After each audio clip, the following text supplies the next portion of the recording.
welcome to the Three Towers podcast, the podcast that gives you the ins and outs of what's happening at Southport Central Residential.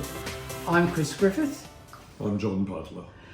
Today we're going to be looking at a couple of issues. The first one involves an application by owners to the Body Corporate Commission to review some of the votes at our AGM last year. John, that's a pretty big development, isn't it? Yeah, it is. It's not something you do lightly, but we've had the situation over several years that every owner motion invariably gets defeated, and statistically that's just not something you would expect to happen. So a few owners decided that they should investigate that and see what's going on.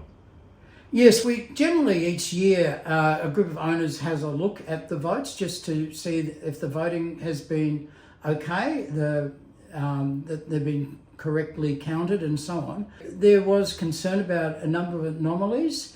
A big one was pre-filled votes. These were votes that were given out, already filled in to owners, and all they had to do was sign them and return them.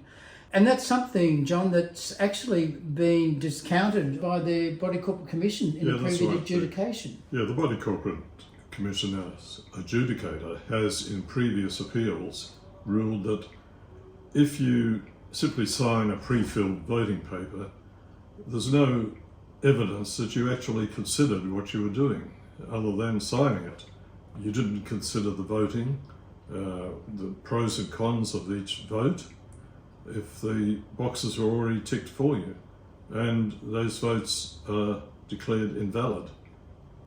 And so that's what owners are doing at the moment is those and a few other votes asking that they be discounted, and in a few cases votes that were discounted, counted. All owners would have received by now an application that explains this in great detail. The committee chairman, John Beerwalt, has said that he might be spending $25,000 or more of owners' funds to defend this. John, that's a pretty big amount of money of owners' funds to use. Is it worthwhile or not? Well, no, to me it's just a waste of money. The whole thing could have been settled amicably back in January when the owners who made the application said to the committee, "We think we found some anomalies, could we discuss it please?" And the answer was no, wait till the next Body Corporate Committee meeting. Here's a bit of a brief background on those pre-filled votes. The practice of distributing pre-filled votes is regarded as compromising the democratic voting system. Pre-filled votes is where an interest at an election distributes voting papers that have one or more voting items already filled in and often require the owner only to sign and date the form. Body corporates have used pre-filled votes to collect dozens of votes from people who don't even know what they're voting about, so that's why it's regarded as an unsavoury practice. A previous body corporate adjudication has ruled out the counting of pre-filled votes on the grounds that the votes have been partially completed by people other than the voter. We're living in a time of life's pretty tough at the moment for people financially. Yep. There's cost of living issues, there's housing issues. We've seen body corporate levies go up. Should the chairman reconsider spending that money? Maybe actually just writing to the commission himself, doing his own submission rather than using a lot of body corporate funds? And is it really worthwhile opposing anyway? Well, no, the way I see it, it's really something the committee could do themselves. They don't need to go out and hire a lawyer at $500 plus an hour. The question is, and it's set out clearly in the adjudication application, whether or not some votes that weren't counted should have been, and some votes that were counted shouldn't have been.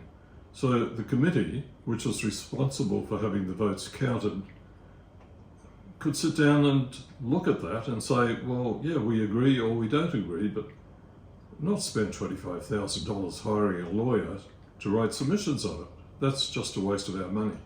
Yeah, there's something that could be better looked at informally, but nevertheless, this is going to take place. Owners were given the opportunity to put in submissions. We're now at a stage where all those submissions will be considered, and we'll keep you up to date on the developments of this. But we're just hoping that that idea of using $25,000 doesn't go ahead. I mean, John, it's not as if there's money at stake here, personal money or anything like that. We're not suing anyone. It's just getting votes counted. We're not asking the committee to spend anything, to build anything, to repair anything. We're simply saying, there seems to be a problem with some of the votes. Can we sort it out, please? Yeah. Let's not spend $25,000 doing that.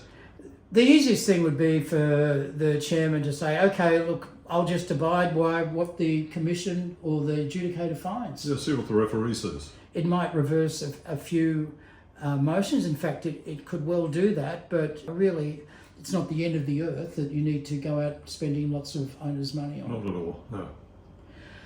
We have another matter too, which involved a letter from the chairman, and that is late last year, a few of us looked at what we saw as chemical and water leaking into the underground car parks at various levels, mostly around level 6, and then there was another lot of leakage around level 2, 3 in the basement car park. It's been happening for a long time. In fact, John, if you go back in the records, you can see there'd been discussion about this right back in 2019 with the then chairman of the body corporate saying this happens everywhere in the underground car park. So we'd had some owners complaining about water leakage near their cars and this sort of orange slime coming down the walls.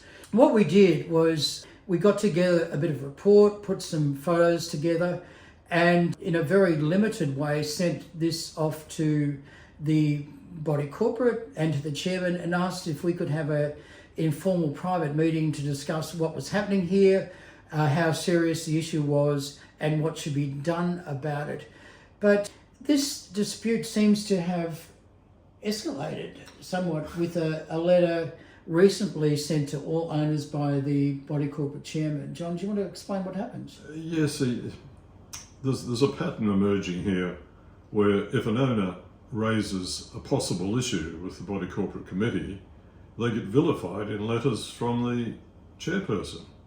The one that Chris is referring to really didn't deal with the issue at all. It simply accused them of making unsubstantiated accusations, which is just not the case.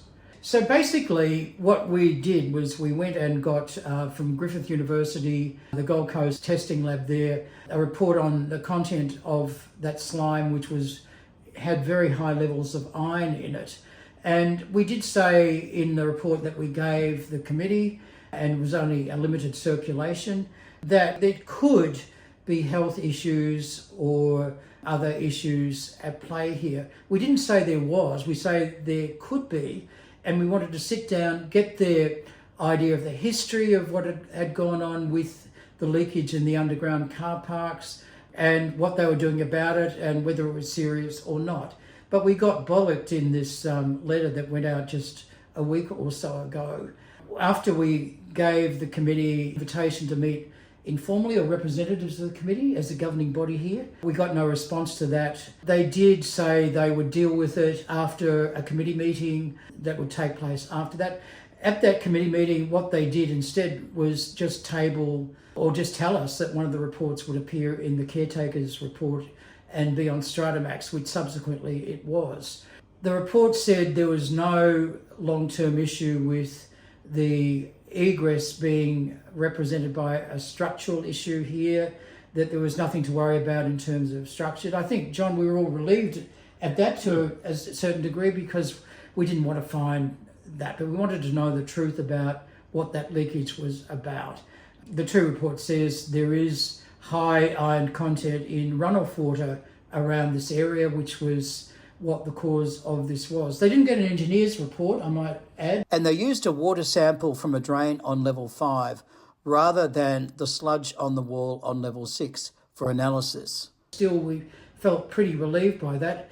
But again, that could have been sorted out by us meeting last year and sitting down with the committee reps, even over a cup of cappuccino. Oh yeah, it would have been so simple if they just said, oh, okay, we'll have a look at that. But no, it becomes a bureaucratic nightmare, basically. A couple of $1,000 more was spent of our money on those reports.